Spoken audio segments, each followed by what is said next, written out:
എല്ലാ കൂട്ടുകാർക്കും നല്ലൊരു ദിവസം ആശംസിച്ചുകൊണ്ട് നമുക്ക് നേരെ സേതുവിന്റെ പല്ലവിയുടെ അടുത്ത ആഴ്ചയിലെ നല്ലൊരു പ്രൊമോ വിശേഷം കേട്ടാലോ.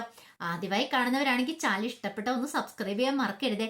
വീഡിയോ ഇഷ്ടപ്പെടുവാണെങ്കിൽ ലൈക്ക് ചെയ്യാനും മറക്കരുത് കേട്ടോ. നമ്മുടെ മുന്നോട്ടുള്ള യാത്രയിൽ നിങ്ങളുടെ സപ്പോർട്ടിലേക്കാണ് നമുക്ക് ഏറ്റവും കൂടുതൽ പ്രചോദനമായി മാറിക്കൊണ്ടിരിക്കണേ. അപ്പൊ നമുക്ക് നേരെ വിശേഷത്തിലേക്ക് പോയാലോ. അടുത്ത ആഴ്ച നമ്മൾ കാണാൻ പോകുന്നേ ഇന്ദ്രനെ തന്റെ കാൽച്ചൂട്ടിലേക്ക് കൊണ്ടുവരികയാണ് പല്ലവി.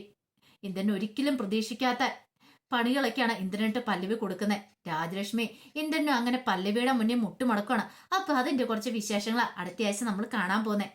കഴിഞ്ഞ ദിവസം നമ്മൾ കണ്ടു, രണ്ടും കൽപ്പിച്ച് പല്ലവി വലതുകാലം വെച്ച് നേരെ ഇന്ദ്രപ്രസ്ഥത്തിലേക്ക് വരുവാണ്. പക്ഷെ പല്ലവിയുടെ വരവോട് കൂടിയിട്ട് രാജലക്ഷ്മിയുടെ ഫ്യൂസ് ഊരിപ്പോയി. രാജലക്ഷ്മിക്ക് എന്ത് ചെയ്യണമെന്ന് അറിയത്തില്ല. ഇവളെ ഇവിടുന്ന് ഓടിച്ചില്ലെങ്കിൽ തന്റെ മകൻ ഇപ്പോഴും ജീവിച്ചിരിപ്പണെന്നുള്ള സത്യം ഇവള് തിരിച്ചറിയും. അതൊരു കാരണവശാലും പാടില്ല. തന്റെ മകൻ ഈ വീട്ടിലേക്ക് വരാനോ തനിക്കൊന്നും അവനെ കാണാനോ പോലും പറ്റാത്ത അവസ്ഥ. എങ്ങനെയെങ്കിലും ഇവളെ ഓടിച്ചാൽ മതിയാവുള്ളൂ. അങ്ങനെ തലയ്ക്ക് ഭ്രാന്തിളക്കി പോലെ രാജലക്ഷ്മി ഇരിക്കാം. പക്ഷെ പല്ലവിക്ക് ഒരു കുലുക്കം ഉണ്ടായിരുന്നില്ല. പല്ലവി തന്റെ ബാഗും കാര്യങ്ങളും എല്ലാം നേരെ ഇന്ദ്രന്റെ മുറിയിലേക്ക് കൊണ്ടുപോയി വെക്കുവാണ്. പിന്നീട് സേതുവിനെ വിളിച്ചിട്ട് പറഞ്ഞു, സേതുവേട്ടാ ഞാൻ ഇവിടെ എത്തി, സേഫാ, എനിക്കൊരു കുഴപ്പമില്ലെന്ന് പറയാം. അതേ സൂക്ഷിച്ചും കണ്ടൊക്കെ ഇരിക്കണം, അറിയാലോ. ഒരു കുഴപ്പമില്ല, ധൈര്യമായിട്ടിരുന്നു. ആ ഇന്ദ്രൻ ഇവിടെ ഇല്ലല്ലോ. പിന്നെ ഇന്ദ്രനെ വരുത്താൻ വേണ്ടിയിട്ടല്ലേ നമ്മൾ ഈ പണികളൊക്കെ നടത്തുന്നേ. അതുകൂടെ ധൈര്യമായിട്ട് ഇരിക്കാൻ പറയാം. പക്ഷെ രാജലക്ഷ്മിക്ക് ഭ്രാന്തിളകി രാജലക്ഷ്മി ഇരിക്കുകയാണ്. അപ്പോഴേക്കും അംബികാമ്മ വന്നിട്ട് പറഞ്ഞു, നീ എന്തിനാ രാജലക്ഷ്മി നിന്റെ മരുമോള് വന്നോർത്ത് ഇത്ര വെപ്രാളപ്പെടുന്നേ? നിനക്ക് വിഷമം എന്താ? ഇത് കേട്ടൻ രാജലക്ഷ്മി പറഞ്ഞു, മരുമോള് പോലും ഇത്രയും കാലം അവൻ ജീവിച്ചിരിക്കുന്ന സമയത്ത് അവളിങ്ങോട്ട് തിരിഞ്ഞു നോക്കിയിട്ടില്ല. പിന്നെയാണ് അവൾ ഇങ്ങോട്ട് വരുന്നതെന്ന് ചോദിക്കുക. അത് പിന്നെ അവൾക്ക് ഇപ്പോഴായിരിക്കും വരാൻ തോന്നിയത്. ചിലപ്പോൾ ഇന്ദ്രൻ മരിച്ചെന്നുള്ള ഒരു കുറ്റബോധം കൊണ്ടായിരിക്കും വന്നേ. നല്ലൊരു കാര്യമല്ലേ അവൾ ഇങ്ങോട്ട് വന്നേ. അവള് വന്നാൽ ചിലപ്പോൾ ഇനി ഇന്ദ്രൻ തിരികെ വരുവാണെങ്കിൽ അവർ രണ്ടുപേരും ഒന്നിച്ച് ജീവിക്കില്ലെന്ന് ചോദിക്കുക. നല്ല കഥയെ അവള് ഇന്ദ്രനോടൊപ്പം ജീവിക്കാനായിട്ട്. എന്റെ അമ്മേ, അവൾ അതൊന്നും ഉദ്ദേശിച്ച് വന്നതല്ല. അവൾ വേറെന്തോ തീരുമാനത്തിൽ വന്നിരിക്കുന്ന. ഇന്ദ്രനെ എന്റെ മോനെ കൊടുക്കാൻ വേണ്ടിട്ട്. അതെങ്ങനെയാ? നിന്റെ മോൻ ജീവിച്ചിരിപ്പുണ്ടല്ലോ അവൾക്കറിയത്തില്ലോ. പിന്നെ എന്താ നീ ഇങ്ങനെയൊക്കെ പറയണേ? ഓ, ഈ അമ്മയോട് പറ, എന്നെക്കൊണ്ട് പറ്റില്ല എന്ന് പറയണേ. അപ്പോഴേക്കും വിശ്വം വന്നിട്ട്, സത്യം പറമേ, ഇന്ദ്രേട്ടൻ ജീവിച്ചിരിപ്പുണ്ടോ എന്ന് ചോദിക്കാം. അതെനിക്ക് എങ്ങനെ അറിയാം? എനിക്കറിയാമെങ്കിൽ ഞാൻ നിങ്ങളോട് പറയില്ലെന്ന് ചോദിക്കാം. ദേ അമ്മ കള്ളത്തരം പറയുന്ന.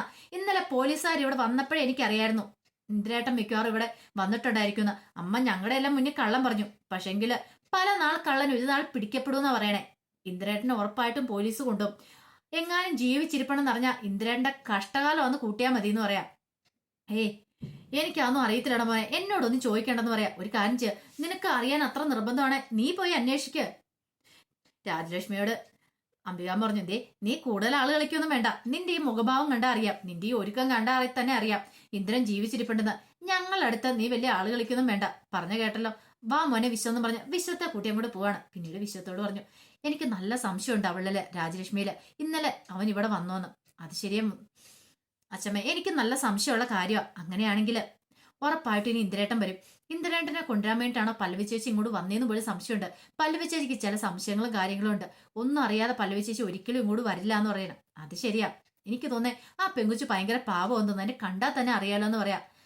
അതെ അച്ഛമ്മേ, പാവമൊക്കെയാ. പക്ഷെ എന്ത് ചെയ്യാൻ പറ്റും? ഇന്ദ്രേട്ടനെ പോലെ ഒരു ദുഷ്ടന്റെ കയ്യിലല്ലേ അതിന്റെ ജീവിതം. പാവം, അതെവിടെയെങ്കിലും പോയി സന്തോഷത്തോടെ ജീവിക്കാൻ നോക്കിയിട്ട് അതിന് പോലും സമ്മതിച്ചിട്ടില്ല ഇന്ദ്രേട്ടൻ. ഞാൻ എന്തേലും പറഞ്ഞാല് അമ്മ ഇന്ദ്രേട്ടനും കൂടെ എന്നെ കൊല്ലാനായിട്ട് വരും. അതുകൊണ്ട് മാത്രം ഞാനൊന്നും മിണ്ടായിരിക്കുന്നേ. ഈ വീട്ടിൽ ജീവിച്ചു പോവാന്ന് പറഞ്ഞാൽ അച്ഛമ്മ ഉദ്ദേശിച്ച പോലെ ഒന്നല്ല, ഇത്തിരി ബുദ്ധിമുട്ടുള്ള കാര്യമാന്ന് പറയാം. ഇത് കേട്ടപ്പം അംബികാൻ പറഞ്ഞു, എനിക്കറിയാവുന്ന കാര്യല്ലേ. രാജലക്ഷ്മിനെ ഇന്നൊന്നല്ലല്ലോ ഞാൻ കാണുന്നേ. അവൾ ഒറ്റ എഴുത്ത് കാരണം ഇന്ദ്രനെ വഷളായി ഈ വിധത്തിലായി പോയത്. അവളുടെ നോട്ടപ്പശ കൊണ്ട് അവൻ പറയുന്നെല്ലാം മേടിച്ചു കൊടുത്ത് അവന്റെ ഇഷ്ടത്തിനനുസരിച്ച് അവനെ അങ്ങ് വിട്ടു. അവസാനം അവനൊരു തല്ലിപ്പൊളി, അവനെ മനോരോഗിയാക്കിയത് ഇവൾ ഒറ്റയെടുത്തിയ. ഇവൾ അവനെ കൊണ്ട് ചികിത്സിക്കുന്നതിന് പകരം ഒരു കല്യാണം കഴിപ്പിക്കുക ചെയ്തേ. ഒരിക്കലും നടക്കാൻ പാടില്ലായിരുന്നു. ഞാൻ ഇവിടെ ഉണ്ടായിരുന്നേ അത് നടക്കില്ലായിരുന്നു പറയാം. ഇനി അതിനെക്കുറിച്ച് പറഞ്ഞിട്ട് കാര്യമില്ല അച്ഛമേ, നടക്കേണ്ടതൊക്കെ നടന്നില്ലേന്ന് ചോദിക്കാം. പിന്നീട് അന്ന് വൈകുന്നേരമായി ഫുഡ് കഴിക്കാൻ നേരത്ത് എല്ലാവരും ഫുഡ് കഴിക്കാനിരുന്ന സമയത്ത് അങ്ങോട്ടേക്ക് അവള് ചെല്ലുവാണ്, പല്ലവി ചെല്ലുവാണ്. ഇത് കണ്ട് രാജലക്ഷ്മിക്ക് അങ്ങോട്ട് ഇഷ്ടപ്പെട്ടില്ല. അംബിക പറഞ്ഞു, മോളിരിക്കുക, കഴിക്കാൻ പറയണോ?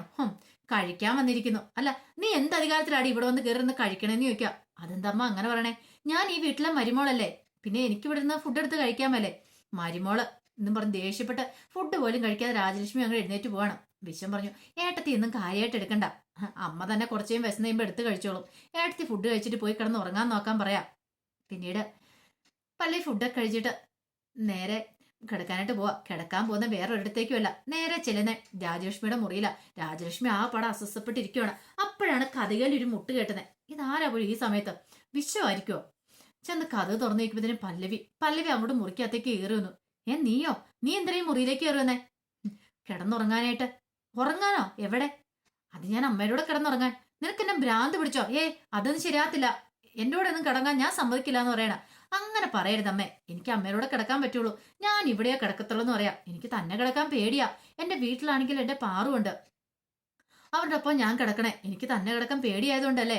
പിന്നെ ഇന്ദിരേട്ടൻ ഇല്ലാത്തോണ്ടല്ലേ? ഇന്ദിരേട്ടൻ വന്നു കഴിയുമ്പോൾ ഞാൻ ഇന്ദിരേട്ടനോടൊപ്പം പോയി കിടന്നോളാം. ഇപ്പൊ ഞാൻ അമ്മയുടെ അടുത്ത് കിടക്കുന്നോളെന്ന് പറയാം. രാജലക്ഷ്മിയുടെ ഉള്ള മനസമാധാനം പോയി. എങ്ങാനും രാത്രിയിൽ അങ്ങനെ ഇന്ദ്രൻ വന്നാ ഇവളത് അറിയുകയും ചെയ്യും. തന്നെ വിളിച്ച ഓൺ ദ സ്പോട്ടിൽ ഇവളത് ശ്രദ്ധിക്കുകയും ചെയ്യും. എന്ത് ചെയ്യണമെന്ന് അറിയത്തില്ല. പെട്ടെന്ന് രാജലക്ഷ്മി ചാടി എഴുന്നേറ്റിട്ട് ചോദിച്ചു, നിന്റെ ഉദ്ദേശം എന്താ? നിന്റെ ഭാവം എന്താന്ന് ചോദിക്കും. എന്ത്? എനിക്കങ്ങനെ പ്രത്യേകിച്ചൊന്നുമില്ല. എന്തോ കാര്യമുണ്ട്. നിന്റെ ഉദ്ദേശലക്ഷ്യം എന്താന്ന് പറ. അമ്മേ, ഞാൻ എന്താളും വേട്ടയാടാൻ തീരുമാനിച്ചെന്ന് പറയാണ്. വേട്ടയാടാനാ? വേട്ടയാടാൻ എന്താന്ന് അമ്മയ്ക്ക് ഇപ്പം മനസ്സിലായി കാണില്ല. പക്ഷെ പിന്നെ അമ്മയ്ക്ക് അത് മനസ്സിലായെന്ന് പറയാണ്. ഇത് കേട്ടപ്പോ രാജലക്ഷ്മിക്ക് ഒരു പന്തികേട്. ഇവള് ഇന്ദ്രനെ പിടികൂടാൻ വേണ്ടിയിട്ട് വന്നാന്ന് തോന്നേ. ഇന്ദ്രൻ ഇങ്ങോട്ട് വരുമെന്ന്. അങ്ങനെയാണെങ്കിൽ എത്രയും പെട്ടെന്ന് ഇന്ദ്രനെ അറിയിച്ചേ മതിയാവുള്ളൂ. ഇപ്പൊ ഇവളുടെ അടുത്ത് കിടന്ന് ഫോൺ വിളിക്കാനും പറ്റില്ല. താനിപ്പോ എണീറ്റ് പോയാലും ഇവിടെ കിടന്ന് വിളിച്ചാലും ഇവള് ശ്രദ്ധിക്കും. ഇവളില്ലാത്ത സമയം നോക്കിയിട്ട് വേണം വിളിക്കാനായിട്ട്. അങ്ങനെയാണെങ്കിൽ കുഴപ്പമില്ല. അല്ലെങ്കിൽ ഇന്ദ്രൻ ഇങ്ങോട്ട് വന്നാൽ ഇവൾ കയ്യോടെ പോലീസിന് ഒറ്റ കൊടുക്കും. തന്റെ മോനെ പിടിക്കപ്പെടും. ഇവള് രക്ഷപ്പെടുകയും ചെയ്യും. അതൊരിക്കലും പാടില്ല. പിന്നെ രാജലക്ഷ്മി അവിടെ കിടക്കുന്ന സമയത്ത് പല്ലി പറഞ്ഞു, അമ്മയ്ക്ക് എന്താ അമ്മ ഭയങ്കര ടെൻഷനാണല്ലോ? ഞാൻ ഇങ്ങോട്ട് വന്നോണ്ടാണോ? അല്ല, അമ്മ നേരത്തെ എന്റെ വന്ന് കാലൊക്കെ പിടിച്ച് പറഞ്ഞായിരുന്നല്ലോ, അയ്യോ മോളെ നീ അങ്ങോട്ട് വരണം, ഇന്ദ്രനോടൊപ്പം ജീവിക്കണമെന്ന്. ഇപ്പൊ എന്ത് പറ്റിയുമെന്ന് ചോദിക്കുക.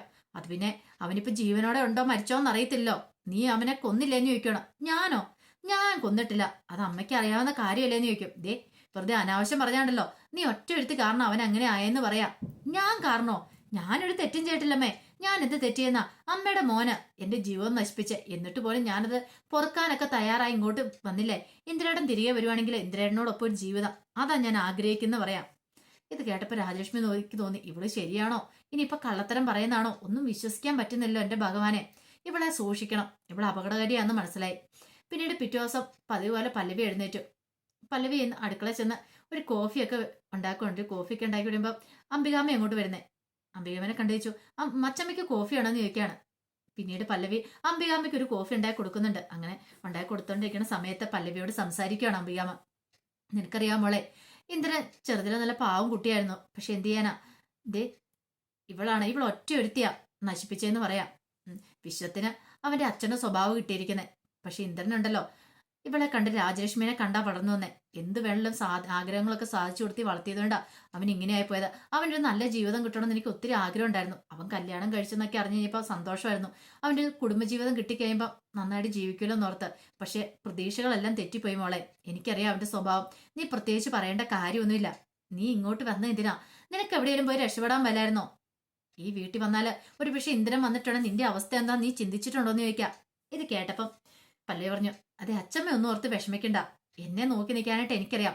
എനിക്കിനി ഒരു ആപത്ത് സംഭവിക്കാൻ പോകുന്നില്ലെന്ന് പറയാം. ഇന്ദ്രൻ കാരണം എന്റെ ജീവൻ നശിച്ചു. ഞാൻ എത്രമാത്രം നാണം കെട്ടെന്നറിയാവോ? എന്തൊക്കെ പ്രതീക്ഷയോടുകൂടിയാ എന്റെ അച്ഛനും അമ്മയും ഈ വിവാഹത്തിന് സംഭവിച്ചെന്നറിയോ? ഇങ്ങനെ ഒരാളാണ്, മാനസിക രോഗമുള്ള ആളാന്ന് ഞങ്ങൾ അറിഞ്ഞിരുന്നില്ല. ഒന്നും അച്ഛൻ അന്വേഷിച്ചില്ല. അതുകൊണ്ട് ഞങ്ങൾക്ക് പറ്റിപ്പോയ തെറ്റായത്. പക്ഷെ ആ തെറ്റെനിക്ക് തിരുത്തണം. ഇനി ഒരു കാരണവശാലും ഇന്ദ്രൻ ആരെയും ഇങ്ങനെ ചതിക്കില്ലെന്ന് പറയാണ്. ഇതും പറഞ്ഞിട്ട് പല്ലവി അങ്ങോട്ട് പോവാ. പിന്നീട് പല്ലവി ഇന്ന് രാവിലെ കുളിക്കാനും കയറുവാണ്. ഈ സമയത്ത് രാജലക്ഷ്മിയെ നോക്കിയപ്പോൾ പല്ലവി കുളിക്കാൻ കയറി. കൊള്ളാം, അവള് കുളിക്കണ സമയത്ത് അവനെ വിളിക്കാം എന്ന് കരുതിയിട്ട് നേരെ ഇന്ദ്രന്റെ ഫോണിലേക്ക് വിളിക്കുകയാണ്. ഇന്ദ്രന്റെ ഫോണിലേക്ക് വിളിച്ചിട്ട് കാര്യങ്ങളൊക്കെ പറയാണ്. എടാ മോനെ, ആകെപ്പാടെ പ്രശ്നമായെന്ന് പറയാണ്. എന്ത്? എടാ പല്ലവി ഇവിടെ എത്തിയിട്ടുണ്ടെന്ന് പറയാണ്. പല്ലവി? അവളെന്തിനാ അവിടെ വന്നേ? എടാ മോനെ, എനിക്കറിയില്ല. അവൾ ഇനി ഇവിടെയാ കഴിയണേ. ഞാൻ പറഞ്ഞു നീ ഇവിടെ ഇല്ലല്ലോ എന്നൊക്കെ പറഞ്ഞു. പക്ഷെ അതൊന്നും കേൾക്കാൻ അവള് കൂട്ടാക്കുന്നില്ല. അവളുടെ മനസ്സിലെ ഭാവം എന്താന്ന് എനിക്കറിയില്ല. എനിക്ക് തോന്നുന്നു മിക്കവാറും നിന്നെ കൊടുക്കാനാണ് അവൾ ഇങ്ങോട്ട് വന്നിരിക്കുന്നത്. നീ ചിലപ്പോൾ ഇങ്ങോട്ട് വരൂ എന്നുള്ള പ്രതീക്ഷയോട് കൂടിയാണെന്ന് അറിയില്ല. എന്ത് ഭാവിച്ചാന്നറിയത്തില്ല. അവൾ ഇവിടെ വന്ന് തമ്പടിച്ചിട്ടുണ്ട്. എങ്ങനെ രക്ഷപ്പെടുമെന്ന് അറിയത്തില്ല. ഒരു കാരണവശാലും നീ ഇങ്ങോട്ട് വന്നേക്കരുത്. നീ വന്നിട്ടുണ്ടെങ്കിൽ എല്ലാ കാര്യങ്ങളും കൊള്ളാവെന്ന് പറയാം.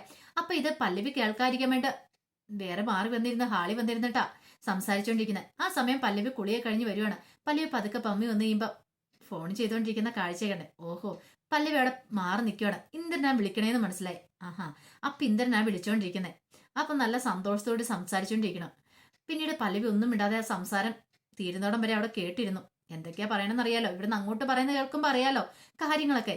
പിന്നീട് രാജേഷ്മി പറഞ്ഞു, മോനെ നീ ഒരു കാരണവശാലും ഇപ്പൊ വരണ്ട കേട്ടോ, എന്തേലും ആവശ്യം ഉണ്ടെങ്കിൽ നീ ഒരു മിസ് കോൾ എന്തേലും വിട്ടാൽ മതി, ഞാൻ പൈസയ്ക്ക് വേണമെങ്കിൽ പൈസ അയച്ചു തരുമോ, എന്തേലും ചെയ്തോളാം, നീ തൽക്കാലത്തേക്ക് അങ്ങോട്ട് വരണ്ട, ആ പല്ലവിയുടെ മുന്നിൽ വന്ന് പെടുവൊന്നും വേണ്ടെന്ന് പറയാ. പക്ഷെ ഇന്ദ്രൻ എന്ത് ചെയ്യാനാ? ഇന്ദ്രൻ പറഞ്ഞു, അമ്മ എനിക്ക് എത്ര ദിവസം ഇങ്ങനെ പിടിച്ചു വയ്ക്കാൻ പറ്റും, അവൾ അവിടെ ഉണ്ടെങ്കിൽ എനിക്ക് ഇവിടെ നിൽക്കാൻ പറ്റുമോ എന്നൊക്കെ ചോദിക്കുക. എടാ മോനെ നീ വരില്ല, വന്നാൽ ശരിയാകത്തില്ലെന്നൊക്കെ പറയാ.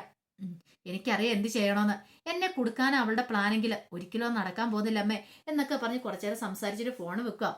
ഫോൺ വെച്ചിട്ട് ഇങ്ങോട്ട് തിരിയുമ്പം കാണുന്ന കാഴ്ച പല്ലവിയുടെ മുഖമായിരുന്നു. ഒരു നിമിഷം രാജലക്ഷ്മി ഞെട്ടിപ്പോയി. രാജലക്ഷ്മി ഇങ്ങനെ ഞെട്ടിട്ട് ഇങ്ങനെ പല്ലവിയുടെ നേരെ നോക്കുക. പല്ലവി ചോദിച്ച, ആരാ, എന്തായിരുന്നു, ഭയങ്കര സംസാരമായിരുന്നല്ലോ എന്ന് പറയാം. ഞാൻ ആരെ വിളിച്ചാ നിനക്കെന്താ, നിന്നോട് പറയേണ്ട കാര്യമുണ്ടോ എന്ന് ചോദിക്കും. അല്ല അമ്മ പിന്നെ ഭയങ്കര സന്തോഷത്തിലാണല്ലോ, ഇന്ദ്രനാണോ അമ്മ വിളിച്ചതെന്ന് ചോദിക്കാം. ഇത് കേട്ടപ്പോ രാജലക്ഷ്മിയുടെ മുഖം വിളറി കൊടുത്തു. നീ എന്താ പറഞ്ഞേ, ഇന്ദ്രനോ? അവൻ എന്തിനാ എന്നെ വിളിക്കുന്നേ? എന്നെ അവൻ വിളിച്ചൊന്നും ഇല്ലാന്ന് പറയാം. വെറുതെ കള്ളത്തരം പറയണ്ട, എനിക്കറിയാം അമ്മയുടെ മോനാ വിളിച്ചല്ലേ. എന്ത് പറഞ്ഞു? ഞാൻ ഇവിടെ ഉണ്ടെന്നുള്ള കാര്യം പറഞ്ഞോ? ഞാൻ ഇവിടെ കാത്തിരിക്കുവാന്ന് പറയാൻ മേലായിരുന്നോ? അമ്മയുടെ മോനെ എന്റെ അടുത്തേക്ക് വരാൻ പറയാൻ മേലായിരുന്നോ? ഇത് കേട്ടപ്പോ രാജലക്ഷ്മി പറഞ്ഞു, പല്ലവി നീ കൂടുതൽ പറയണ്ട. പിന്നെ എങ്ങനെ പറയണമ്മേ, എന്റെ ഭർത്താവിനെ കാത്തിരിക്കുന്നേ തെറ്റാണോ? ഒന്നുമല്ലേലും എന്റെ കഴുത്തിൽ താലി കെട്ടി ആളല്ലേ. അപ്പൊ പിന്നെ ഞാൻ ഇപ്പോഴും അയാൾക്ക് വേണ്ടിയല്ലേ കാത്തിരിക്കണ്ടേ? ഡിവോഴ്സ് തൊട്ട് നടന്നിട്ടുമില്ല, ഇപ്പോഴും ഞാൻ അയാളുടെ ഭാര്യയല്ലേന്ന് ചോദിക്കാം. ഇനി വിളിക്കുമ്പോ എനിക്കൊന്ന് ഫോൺ തരാം കേട്ടോ, എനിക്കും കുറച്ച് കാര്യങ്ങളൊക്കെ സംസാരിക്കാനുണ്ടെന്ന് പറയുക. നിയന്ത്രണം തെറ്റി രാജലക്ഷ്മി അങ്ങോട്ട് പോവാണ്. പിന്നീട് പല്ലവി സേതുവിനെ വിളിച്ചിട്ട് സേതുവിടെ കാര്യങ്ങൾ പറയണം, അത്യാവശ്യമായിട്ട് കാണണം, നിരഞ്ജന മാഡത്തിനോടും പറയണമെന്ന് പറയാ. അങ്ങനെ പല്ലവി രാവിലെ ഒരുങ്ങി അവരെ കാണാനായിട്ട് ഇറങ്ങുമ്പോഴത്തേനും രാജലക്ഷ്മി എന്ന് ചോദിച്ചു, നീ എങ്ങോട്ടാ ഒരുങ്ങി കെട്ടി പോണേ? ഓ അതമ്മയ്ക്ക് അറിയണമല്ലേ, ഞാൻ എങ്ങോട്ട് പോയാലും അമ്മയ്ക്ക് എന്താന്ന് ചോദിക്കും. അതെ ഇവിടെ നിൽക്കുവാണെങ്കിൽ ഇവിടുത്തെ രീതി നിൽക്കണം, നീ എങ്ങോട്ടാ പോണെന്ന് എനിക്ക് അറിയണമെന്ന് പറയാം. അതിപ്പോ അമ്മേനെ ബോധിപ്പിക്കേണ്ട കാര്യമൊന്നുമില്ല, പറഞ്ഞു കേട്ടല്ലോ. അതെ ഞാൻ ഇവിടുത്തെ മരുമോളാ, അല്ലാതെ അമ്മയുടെ അടിമയൊന്നുമല്ല.